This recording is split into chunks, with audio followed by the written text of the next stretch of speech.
Welcome everyone for joining us from around the world. Welcome to the second installment of this new series that IMCW, Insight Meditation Community of Washington, is doing. It's called Second Sunday's Dharma Series, and we're so pleased today to have the Venerable Pannavati joining us from Embracing Simplicity Hermitage in North Carolina. So a few little notes before we begin on programming. Next month's speaker, Frank Ostaski, has had to pull out for health reasons. He's recovering from a recent stroke, so there have been some complications from his stroke last year.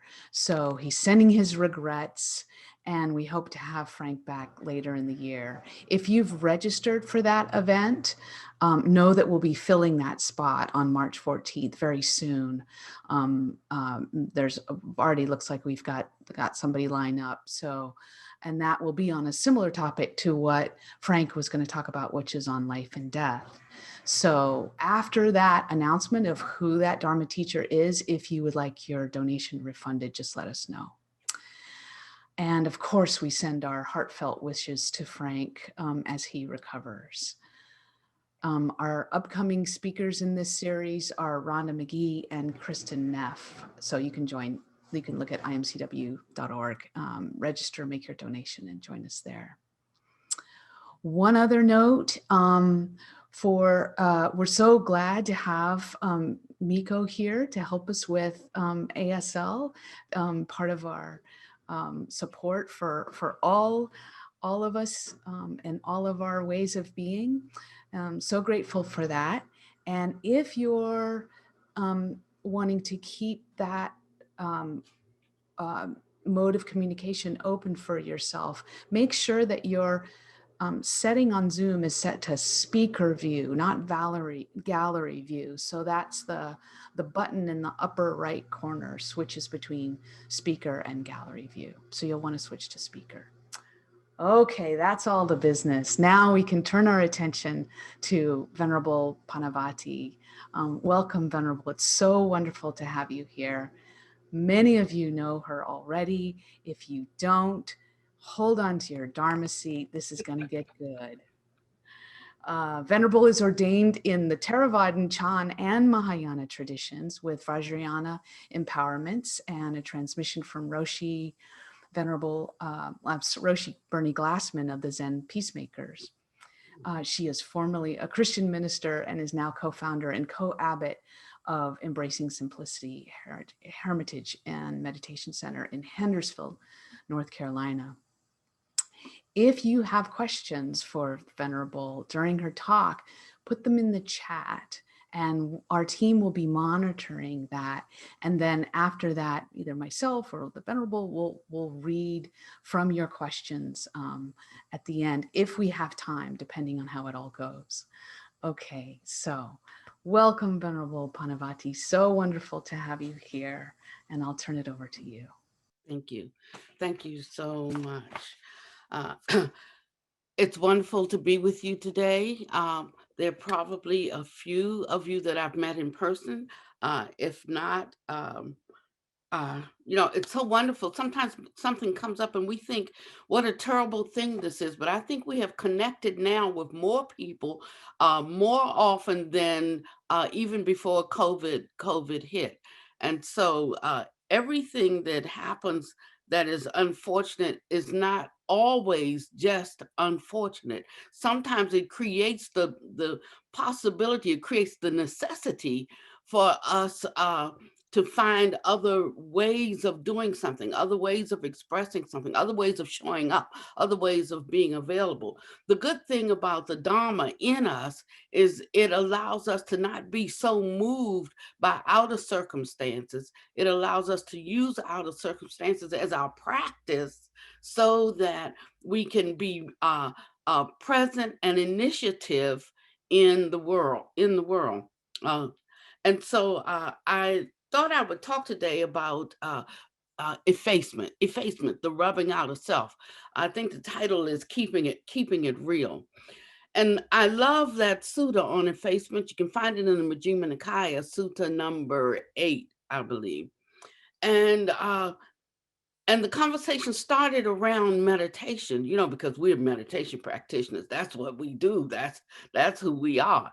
And this was a discourse particularly around cultivating the right attitude about meditation and what practice really is. Now, in some places in the Pali canons, the Buddha does speak of meditation as practice. This is how you should practice, but usually he uses the word train. This is how one should train oneself.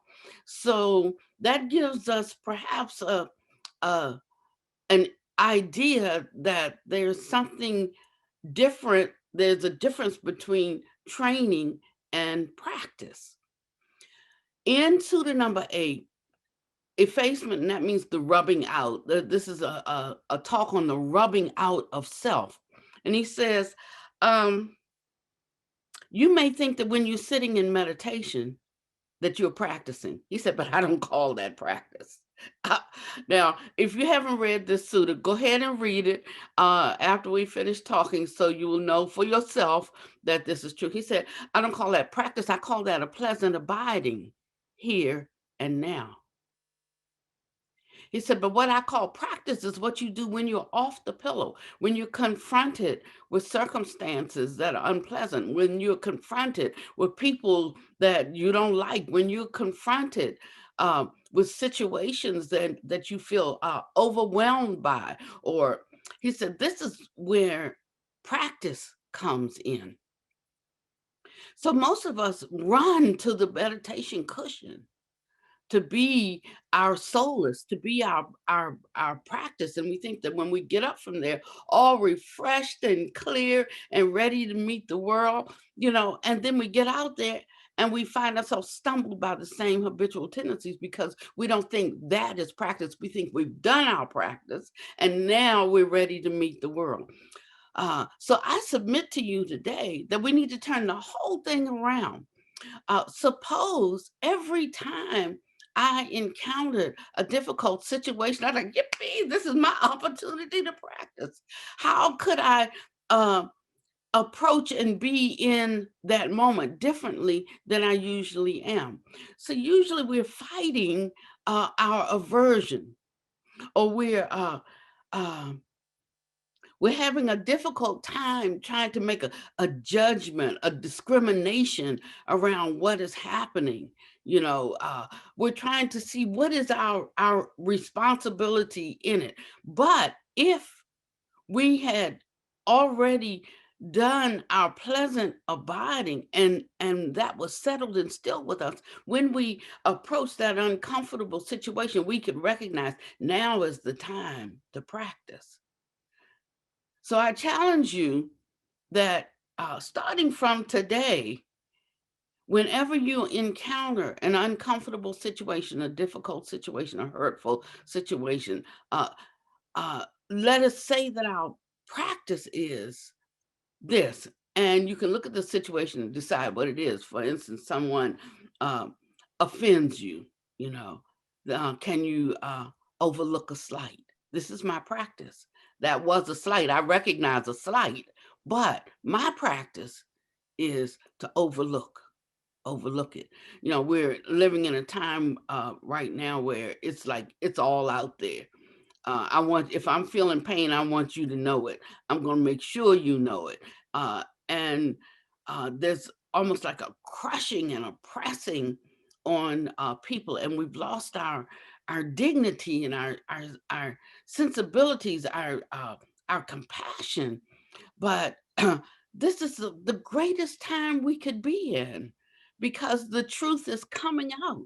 I watched a movie one time. Yes, I'm a Buddhist nun and I watch movies. I just consider them all Dharma movies. What I like about a movie is that in the space of an hour or an hour and a half, you can watch a movie that covers a person's whole life, or and you can see how a little slipping and a little sliding just what a slippery slope we find ourselves in when we're not holding to our highest virtue.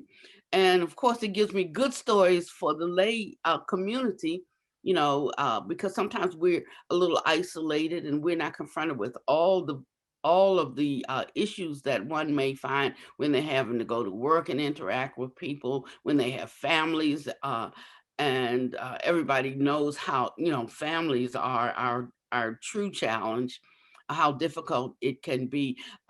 Familiarity breeds contempt, all of these kinds of things. And so movies help me to really point out the danger. And just about any movie I mention, everybody's seen it anyway.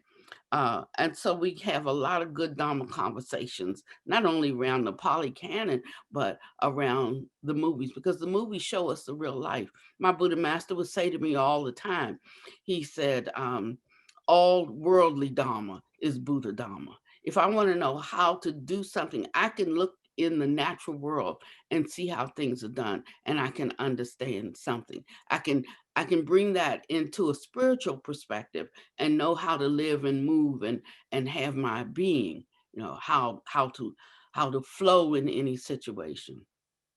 We can look at just planting and harvesting, and we can understand causality. For instance, we can understand cause and condition. Uh, and when that plant uh, uh, pokes up through the soil, and we're watching it ready, looking to see when it's ready to harvest, we know that it wasn't when it when that stalk showed up above the soil. We know that was not its beginning, but that there was a seed in the ground. It had to be watered. The sunshine had to hit and warm the soil to activate the germ in the seed so that it would open. Um, we may have had to apply fertilizer so that it would be full and healthy. We may have had to pull weeds. And so, in a spiritual sense, we can understand that when things come up, attitudes in our life, ways of relating to things and knowing things, it's not when it shows up, but there was something that was taking place that was outside of our view, that was beneath the surface, and that had to have its perfect work for that thing to make its appearance. And so the Buddha tells us, shows us how we can begin to live a life conscious of the seed that's in the soil and the germ that must be opened in the seed to produce a harvest, or to produce a good work, or for one to be steady and stable in the moment when everybody around them is losing their heads. To know that we can do this, to know that the seed is already in us, is such a wonderful thing. So when we think we're not capable of doing something, if we remember that the seed for goodness is already there, it's just a matter of whether we water it and whether we protect it. I mean, it will rise up as a standard for us. It will rise up as our defense, our good works, our goodness, our good thoughts uh, is or becomes our defense, becomes our protection. And so, in this way, we don't have to have fear of any person. We don't have to fear any situation. There's a song that says, I am able, more than able, to accomplish what concerns me today. I'm able, more than able, to handle anything that comes my way. I'm able, more than able, to do more than I could even dream. I'm able, more than able, to be just what I really want to be.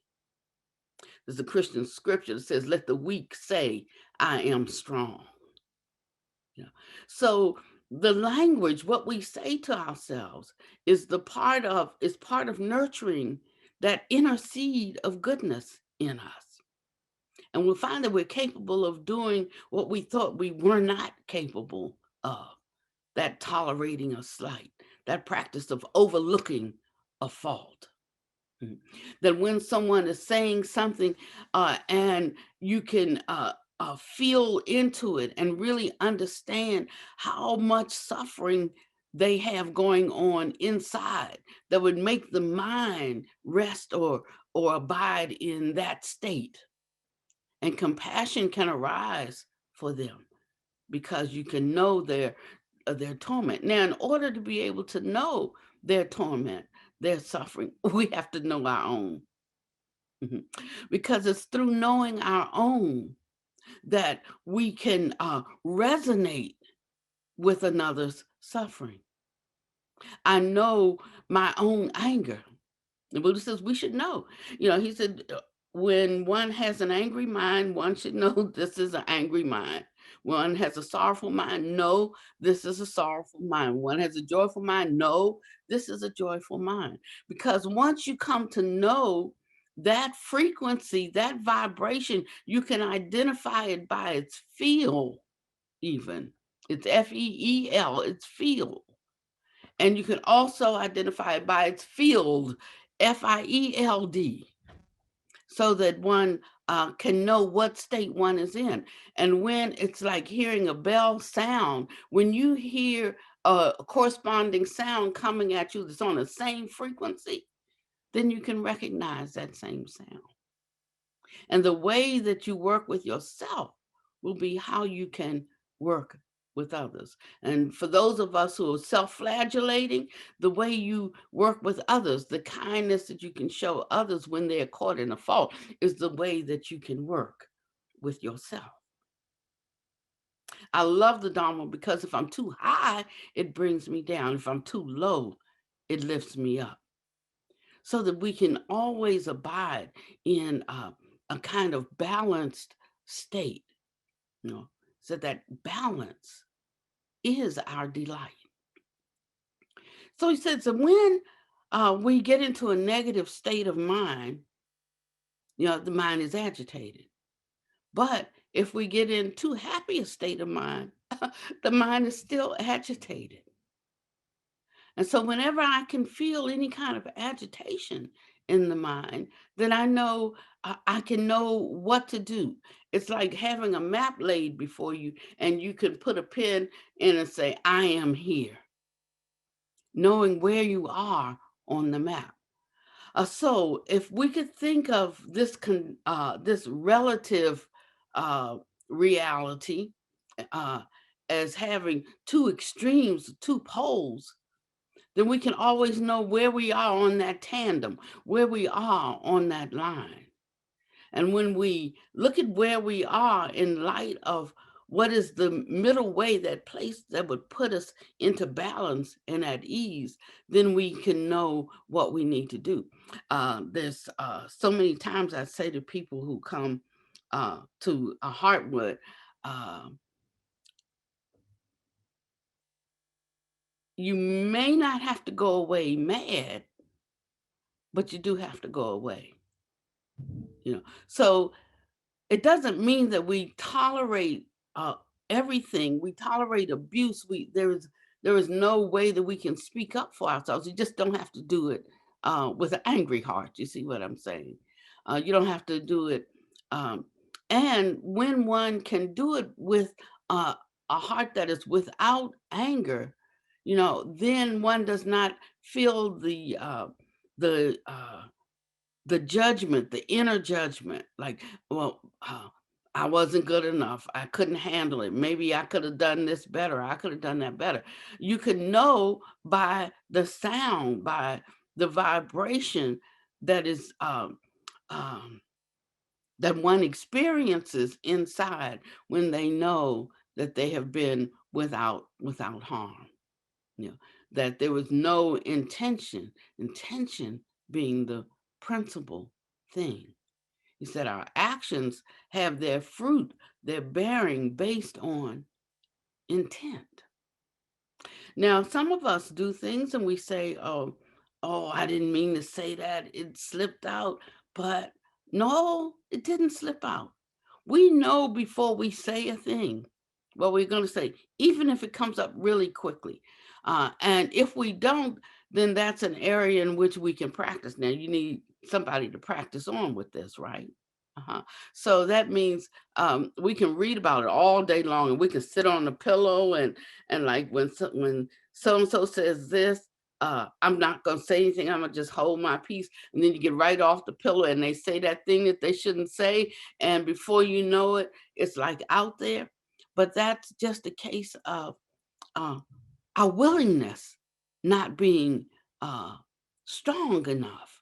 You know, if I was really willing to not say it, I won't say it. No, most of us really do what we want to do. We might know the right thing to do, but in that moment, am I willing to do what I know is the right thing to do? So our greatest work has to be done off the pillow, in other words. Now, he gave us 40, there are 40 different meditation subjects identified in the Pali canons, and we could come up with a lot more. 40, that's a big number. Most of us don't know the 40 or practice the 40. You can find them in the Visuddhimagga, the Path to Purification, in chapter 3. The chapter is titled The Taking of a Meditation Subject. Yeah. And you can see what all 40 are. And they serve different purposes, and they lead to different states of accomplishment, different states of attainment. So we have, for instance, there's the 10 casinos. There are 10 recollections. I mean, one recollection that most of us probably don't know about is the recollection of deities. Yeah. He talks about recollecting um, um, the benefits of being born in the Deva realm, and how there is rebirth linkage in the Deva realm. It's one reason why cultivation and development of concentration is so important, because he says that upon the dropping off of this body, um, there would be a rebirth in the 12th heaven, the 12th realm, if one has mastered to just a small degree um, the first level of jhana, or the first jhana. And then he goes all the way up through all four jhanas, that there's a catapulting beyond, because one will have developed themselves beyond um, the kind of sensual realm, even the happiness of of the lower heavens. But because that's not my topic for today, one day I'd like to really expound on that, but it's not for today.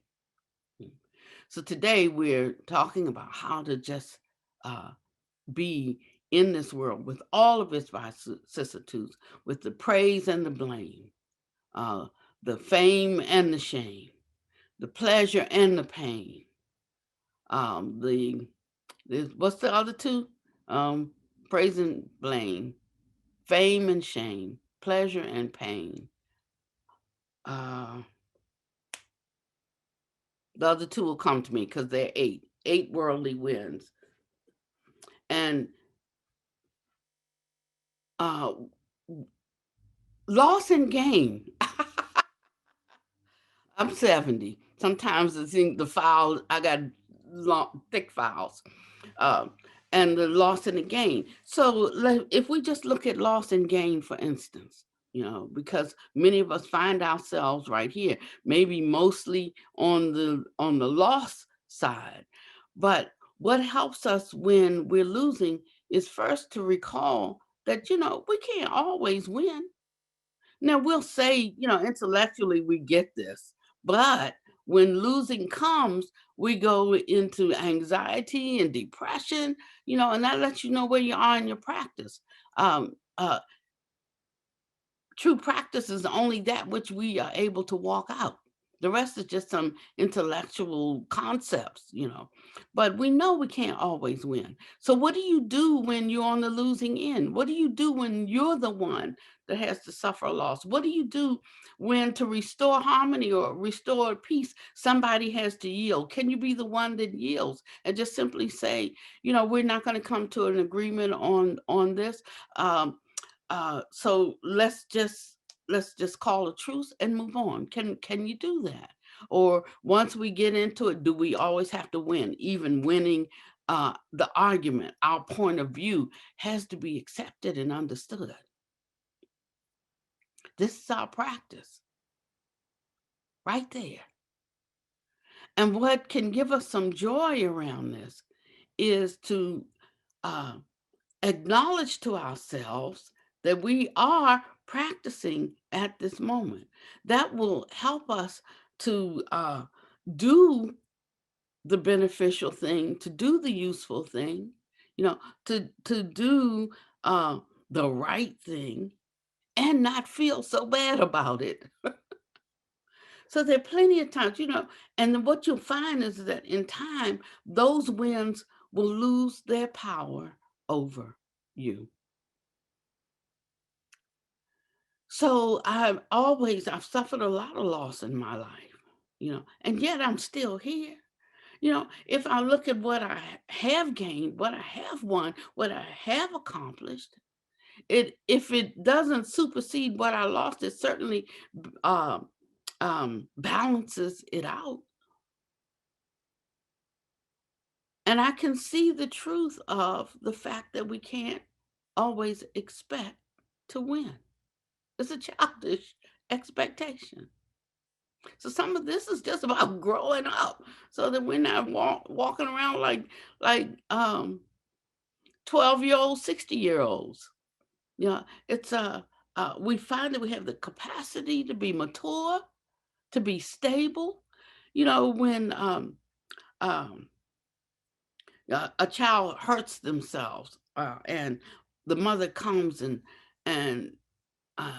she looks at it and she said, "Oh, that's not so bad," and she'll like wash it off and she'll pat it, but she encourages the child that they can handle this. It's going to be all right in a little while. We can treat ourselves in the same way. We have practices like nurturing the inner child. But what he asks us to do is recognize that the inner child grew up with the outer child, you know. And so don't go looking for the inner child. Find the inner adult. That's how we will have confidence in ourselves as we move through the world and as we handle all of the things that surface and come up. Uh, some of us watching the news, and we should stay abreast of what's happening in the world. We're part of society. We have an obligation to, unless we just want to go and live out in the jungle somewhere by ourselves, then we have an obligation, to be a participant, you know, in the well-being of the society. But sometimes, well, first of all, we like to watch the stations uh, whose opinion is most in agreement with ours. So what I do is I watch the other stations as well. You know, I watch the other news broadcasts because, first of all, I want to hear what some other people are hearing because I know that informs them. That forms their opinions and their views. And so maybe one reason I can't understand why they would think in a certain way is because I haven't been listening to what they've been listening to. But when I do, and sometimes I've been shocked and I'm saying, oh my goodness, no wonder they feel this way or think this way. If they rely on this for their facts, then I might, if that was what I was listening to, I might also. So it helps me to have more understanding of when someone has an opposing view. I can think back in my life when I was ultra conservative Christian, and I had certain views about, who was definitely not walking with God, and what their recompense was, and and and I look now at how my understanding has broadened, and how uh, my love for people has increased, so that I no longer those some ways I thought not even a figment in my imagination. And I wonder, how could I have even thought that way? But I did, because I was a product of my conditioning. You know, in the tradition that I was brought up in, our ways of looking at and judging people and deciding who was on God's side and who wasn't. You know. And I look at the fruit, though, of the right thoughts that I had, because that's what produced the condition for me to encounter uh, teachings that would give me a greater understanding. So I love the time that I spent in the church. But wherever I could see a difference in my view and the great commandment to love, I would say this: I'm missing some understanding here somewhere. And I was seeking to find that understanding. And it led me all around, through just about every single religion you can think of. Just as I'm multi lineage in Buddhism. I was I started off as a Baptist, then I became a Methodist, I became a Pentecostal, I became a charismatic, left that and went to Unity, UU, science of mind, shamanism, Taoism, you know, just Vedanta. If I mean, a lot of them. And what I discovered was where they were similar and where some only went to a certain uh, uh, degree of understanding, that more was needed, a more expansive view, a more training.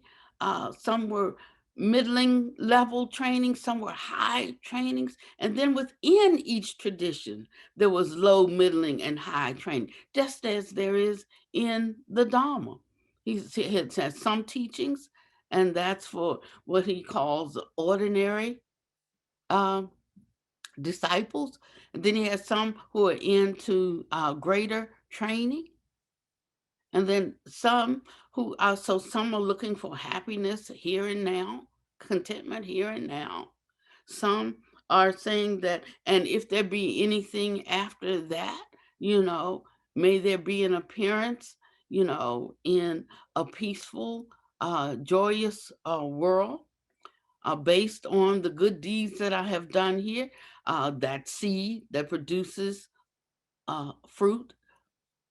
And then there's some who even see that there is some place to go beyond that, and looking for the complete uh, eradication of samsaric birth. And no, we talk about no self and non-self and all of that. But before we can truly understand that, we have to understand the preliminary teachings, and you know, and the lower of the higher trainings. But we are like, especially in America, we're such an intellectual society, and we sort of like just jump to the back of the book. We read the beginning, then we just turn to the end, and we're trying to work ourselves into the end of the story. But we got to, we have to hit all the pages in the book, and no need of jumping ahead. Only take what one can accommodate and work with. Now, I skipped the third grade, and that's because they tested you basically in math and science. And I excelled in math and science in the third grade, not so much in the higher grades, but in the third grade, I could add and subtract. Uh, and but I recognized some years later that I did miss something that was only available in the 3rd grade. And sometimes when we are undertaking our spiritual work here in this life, some of us missed what was on the 3rd grade level, some on the 10th grade level, some may have missed a foundational teaching or practice.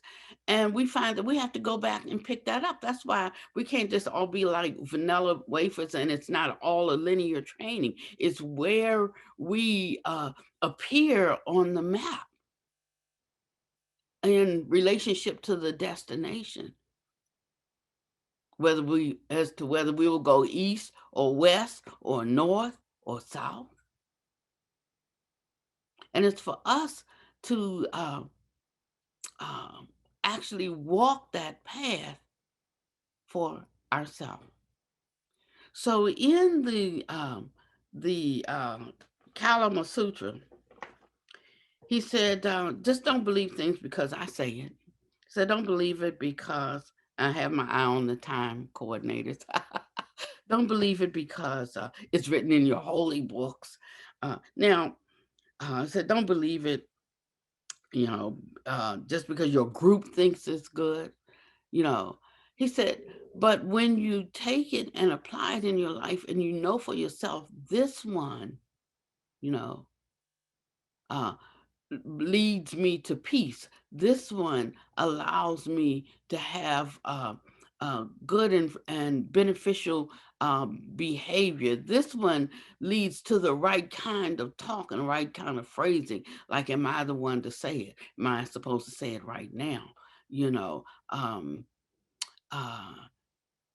one may consider how I came up with the conclusion of what I think I need to say. We have to ask ourselves all of these questions.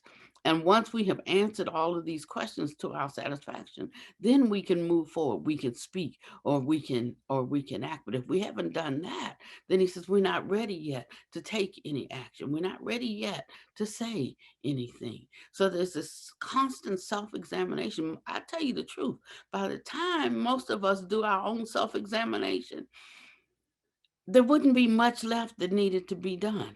It's because we don't do that the world is in such a knot. And so this is a practice of knowing oneself. The 6th patriarch said to know the Dharma is to know oneself. And to know oneself is to know the 10,000 things. And so we begin by a combination of meditation on the pillow. And sometimes we can just be doing samatha that gives us a calm mind, a peaceful mind. Sometimes we are watching what's rising up, noticing that it came, so it can't be mine. Thoughts come, they hang around for a while, and they leave, And that if we could work on the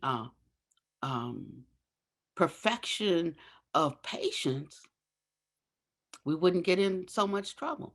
We could just watch that thought arise, and while it's there, just say to oneself, wait for it, and then let it leave. And then once that thought's gone or that feeling is gone, if you still feel like you need to address an issue, then address it. But not when you're in the throes of a thought that has arisen and it starts cooking in you, it starts burning, says just let that be there for a while. Develop the patience to just hold it.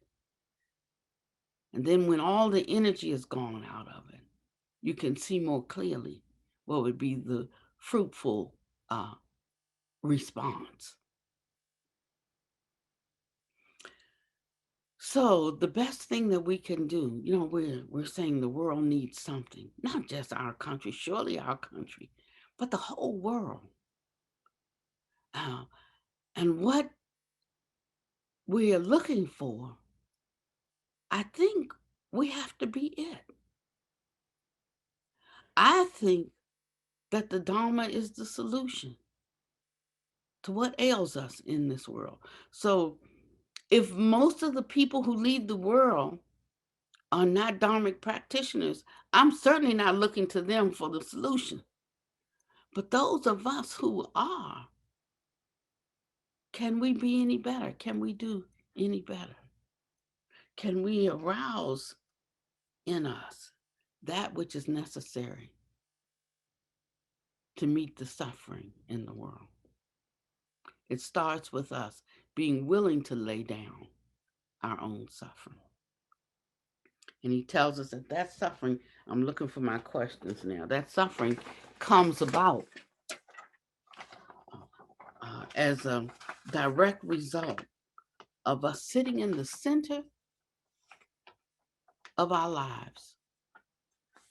And he says if we could cultivate an attitude of seeing the other as equal to oneself,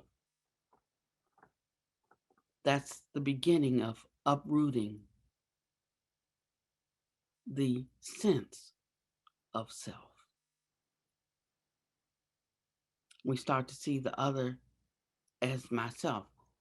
Even when I make a mistake, I want mercy.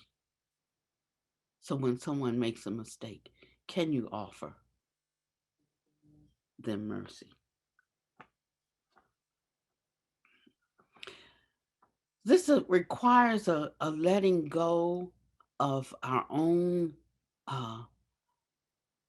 insistence on our view being the view, the right view, the view that everyone has to agree with. He didn't say not to have a view. He just said don't be attached to the view. But when you have a view and you have the right to hold your view, then you can understand someone else can have a view and they have the right to hold their view. So that will help us in our interaction with each other. If we're willing to listen to the other's view and consider how they may have come up with that view. Have you ever had a view and you were talking with someone and they had a different view and you're yeah button and they're yeah button and then they start to mention some things and those things are in line with how you actually think, but you can't agree with them now because you're too busy standing up for your side of the argument. We recognize those things. That's a practice of recognizing when that happens and just stop right there and say, yes, you're right. I agree with that.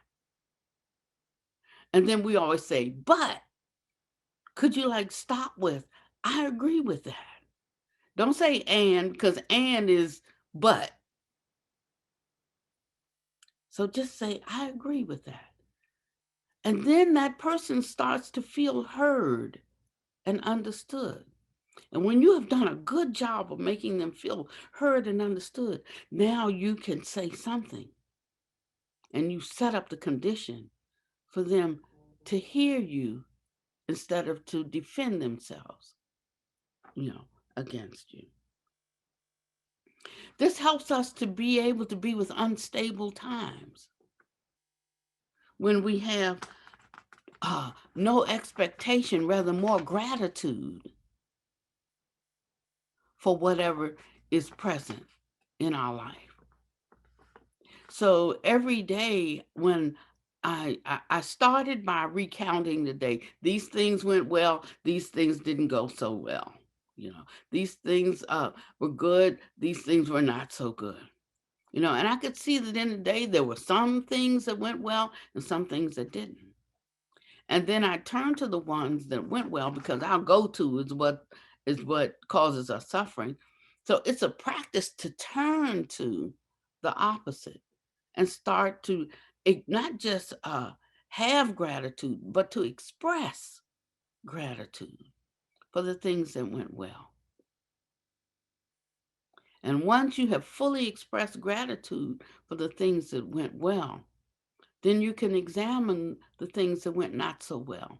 But you will have sweetened the mind, the mental state, in such a way that you can look and see where the holes are, and that it's a matter of simply filling that hole, trying something different because you saw that didn't work. So you don't have to do that again, instead of doing the same thing every day. Reminding ourselves in these kinds of ways. Even when there is grief, even when there is shame, it's one of the 8 worldly winds. It comes in this world.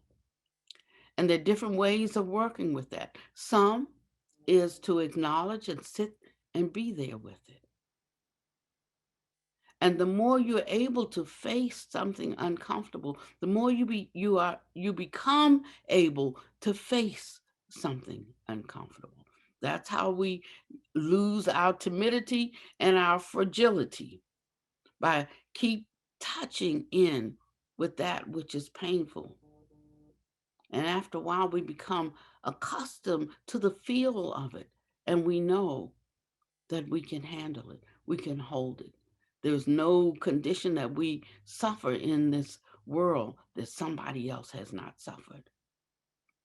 There's no condition that we will encounter in this world that somebody else has not encountered. It is the way of this world.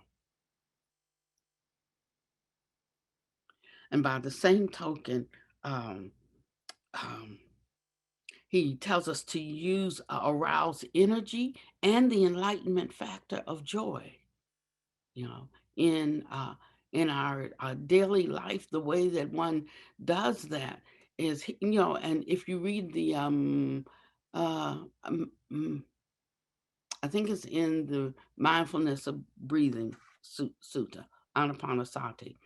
And he says, breathing in and breathing out, we train in joy. So that tells us that we can train ourselves to be joyful.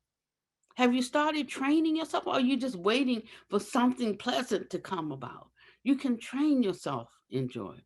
Actually, if you are sitting and you have a frown on your face, if you were like just to raise the corners of your mouth, there's a whole feel, FEEL, that comes over your face when you just lift the corners of your mouth. You don't have to grin like a Cheshire cat, just lifting the corners. It takes the stress and the strain off the face, and there's a kind of lifting, there's a kind of lightness that one experiences. Yeah. In the Vajrayana practices, we do a lot of dharmas. Uh, we don't consider in Vajrayana Dharma like reading Dharma text. We consider Dharma certain practices that we do, like we take a quality and embody it. So, like Kuan Yin, the Bodhisattva of compassion and power. And then we imagine that we're seated across from Kuan Yin, that she's here in our practice, in our presence, for instance, and sitting there with her as our guest. But then after a while, we invite her into our heart, and then we imagine that she fills our bodies. And if so, that we now take on the mind of Kuan Yin, and we wonder what that mind could feel like. The mind that is constantly hearing the cries of the world and moving out with boundless generosity uh, and compassion. What would that feel like? And as we start to think about that, our mind starts lifting into that state, into that frequency. And we sit there and hold that as long as we can. Now, that's called a Dharma. That's a practice that we do. But what happens is you learn where that place is in you. You learn how to go there. And then when you have done it sufficiently, you can go there at any time. Training in joy, training in compassion, training in joy in the successes of others. Because if you train in the joy and success of others, then when it'll uproot any envy and jealousy that you have in you.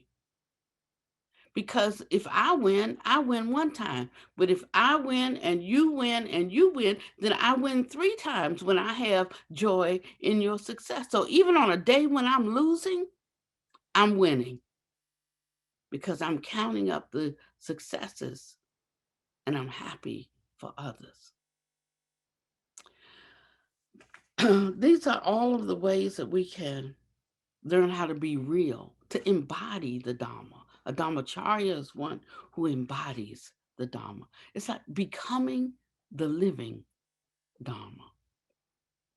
And it takes it out of that intellectual realm and it brings it up close and personal, right to where we live. And it's inside of us. So it's not a tuition. It's an intuition. It doesn't come from the outside. It comes from the inside because that's that seed that has the germ in it that we nurture and water and that sprouts and grows. And we are the flower.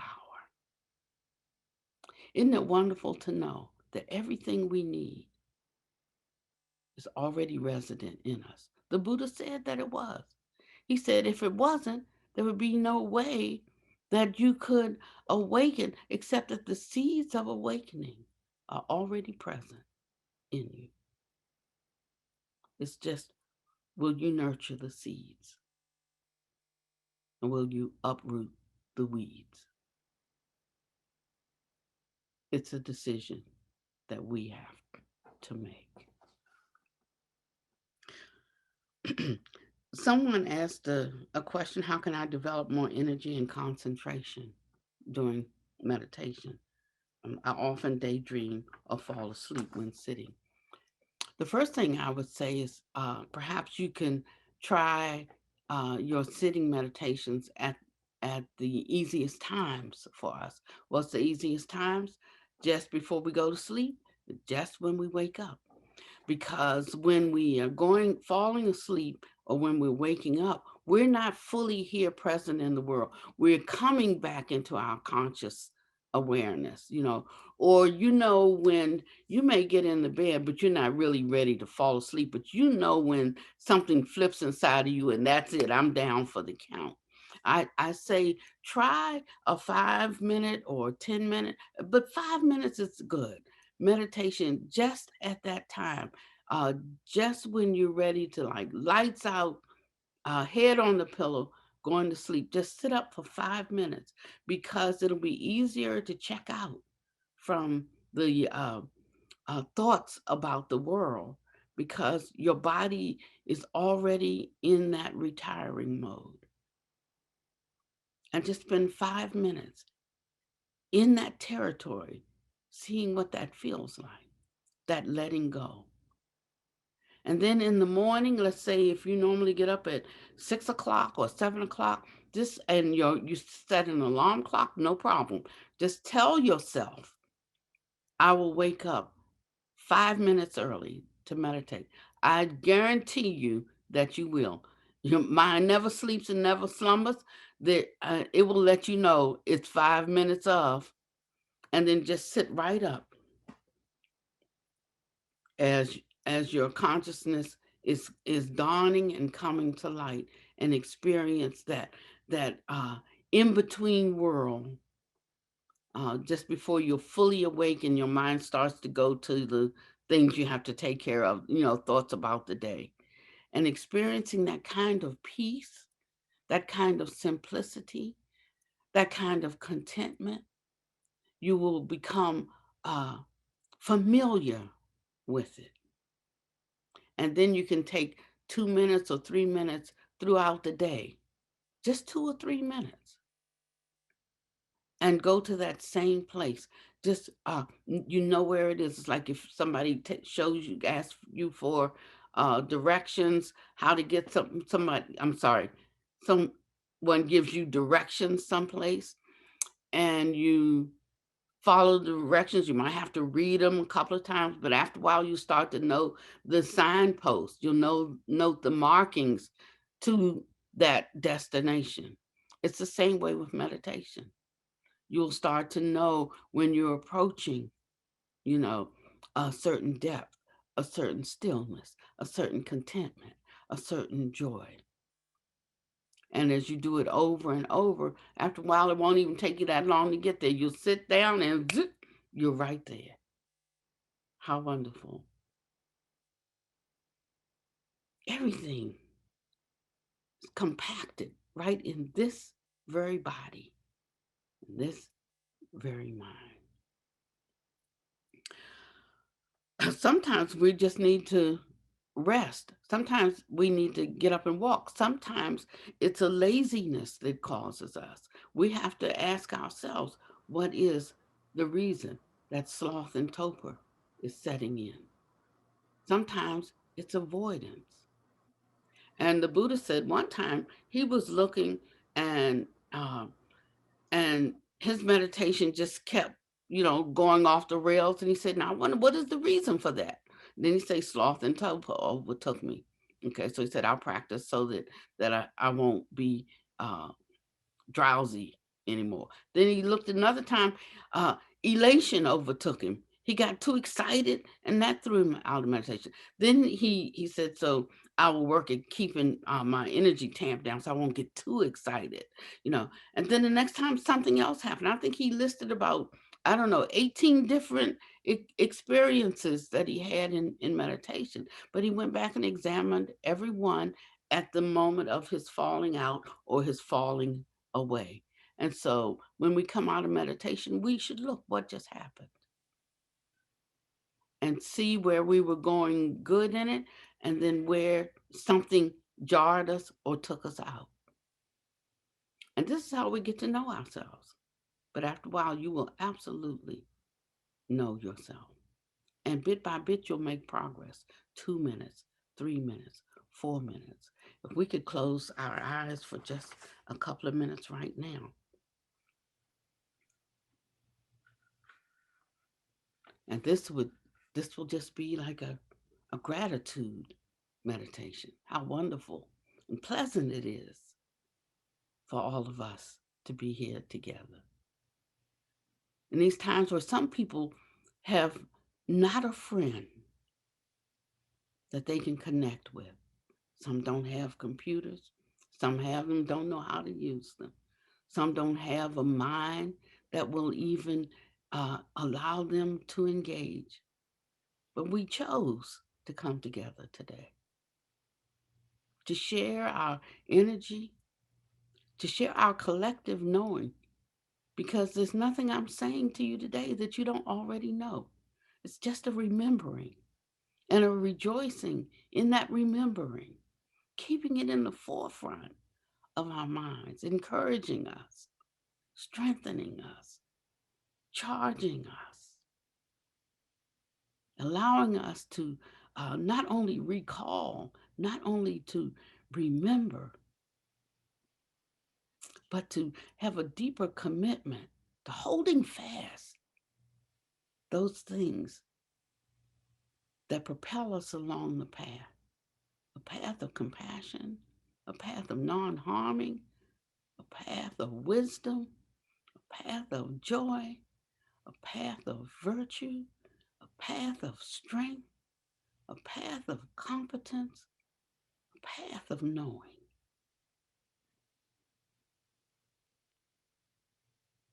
This is our good fortune in this life. We seize the essence of this life through our gratitude.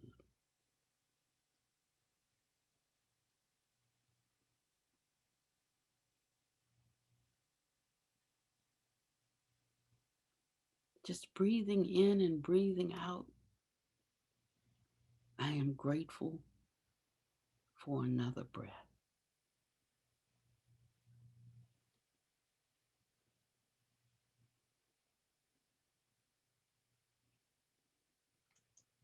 Just that much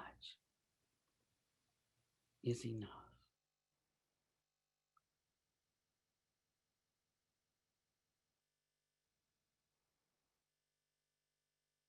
I'm grateful to be in a place where I can hear the Dharma.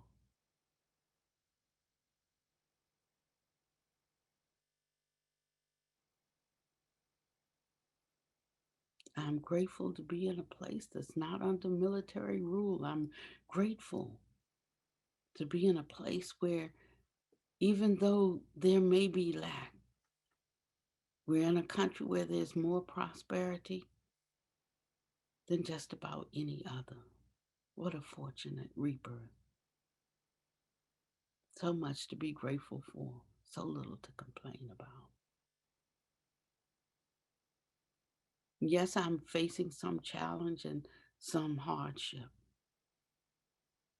but how wonderful to know that I have within me the capacity to accomplish whatever concerns me today.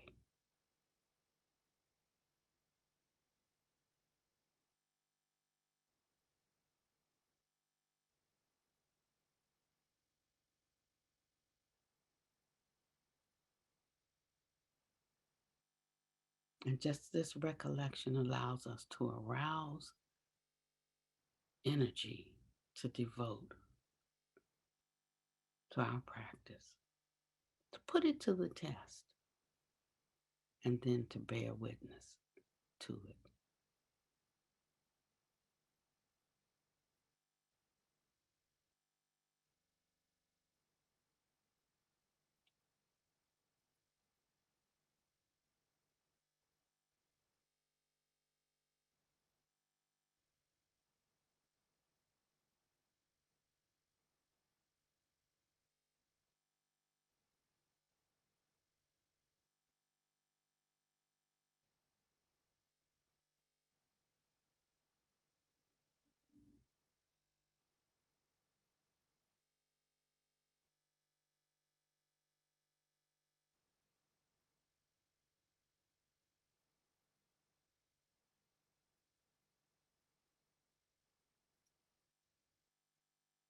Feeling all the goodness rising up and sharing that with one another, finding our place of union and oneness.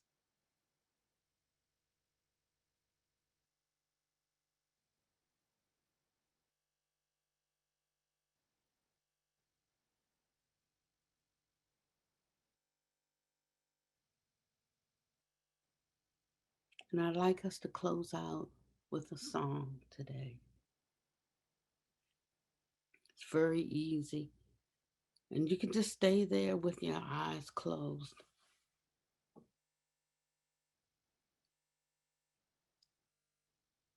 And actually, the song says, you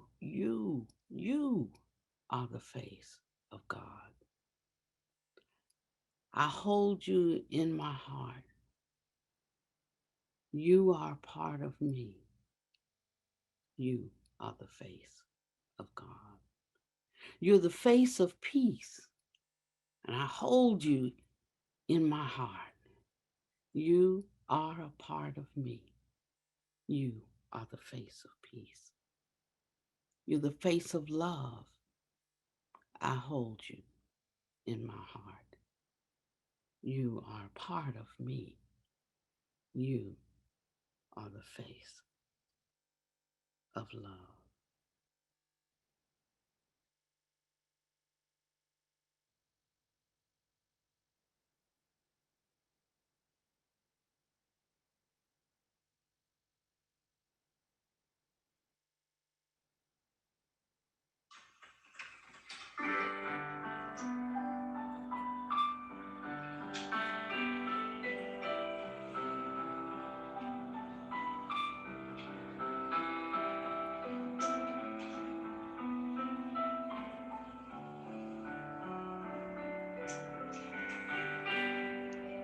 You are the face.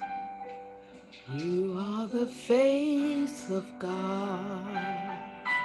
I hold you in my heart. Hold you in my heart.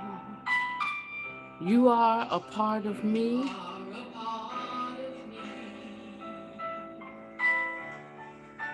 You are the face of God. You are the face of love. And I hold you in my heart. You are a part of me. You are the face of love. You are the face of peace. And I hold you in my heart. You are a part of me. You are the face of peace.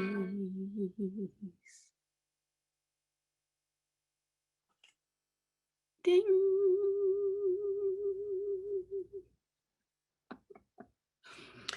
To the sister who asked the Bikuni question, if you just email me at Pannavati 2 at Yahoo, I will share information on that. Every nunnery has its own requirements and agreements for conduct and agreements for admission, so it varies. If you go out to the I think it's called Insight Communities Directory on Google. It'll list some of the nunneries in the United States. Mine isn't listed there, but and mine is different. I don't know many that take you if you're 55, and that's mostly because we have work to do, and we're all looking for young people. Um, and also because of there not being enough support to sustain. Like we have 7 nuns in my community and 10 lay people that live there.